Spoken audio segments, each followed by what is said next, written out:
Notre idée, c'était d'abord d'aller visiter un de nos fils qui vit à Hong Kong, de passer un long week-end avec lui, et ensuite d'aller nous reposer sur une plage le plus près possible de Hong Kong, et c'est pour ça que notre choix s'est porté sur les Philippines. Nous étions dans un hôtel de charme tenu par un Philippin.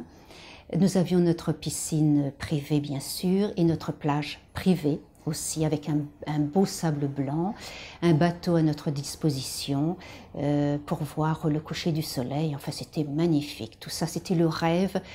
Pour 4 jours, 5 jours, c'était superbe. C'est vrai qu'on avait des exigences assez précises et que Lucie a été bien patiente avec nous. On voulait un hôtel de charme avec aussi des contraintes de calendrier qui étaient un petit peu difficiles. On voulait un endroit le plus calme possible, pas trop de clients dans l'hôtel. Lucie a parfaitement compris ce que nous voulions.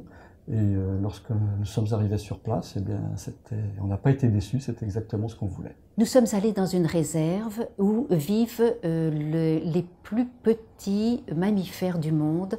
Ce sont les tarsiers. Il est tout à fait étonnant. Il a des gros yeux globuleux. On a l'impression qu'il ne vous regarde pas, mais on ne sait pas trop. Et il a un tout petit corps, mais vraiment il tient dans la main. Les Philippins en sont très très fiers et il n'y a que là où on peut trouver vraiment ce genre de mammifères. Une autre curiosité de l'île de Bohol que nous avons été visiter, ce sont les Chocolate Hills. Ce sont des espèces de petites montagnes de forme conique, il y en a une centaine les unes à côté des autres.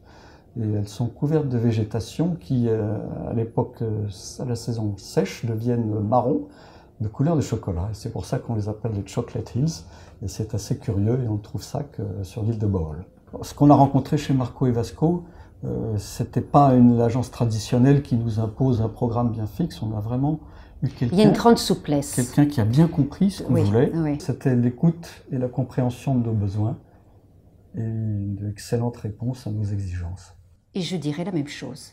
Notre fils, qui nous accompagnait, a été vraiment enchanté car il avait l'habitude, lui, de voyager un petit peu sac au dos. Mais quelle surprise! Il a découvert enfin ce que c'était que le confort et la bonne nourriture. Et là, vraiment, je pense que pour lui, ça a été inoubliable. Et il nous a avoué qu'il n'avait jamais eu l'occasion de se retrouver dans des endroits aussi superbes et si sympathiques.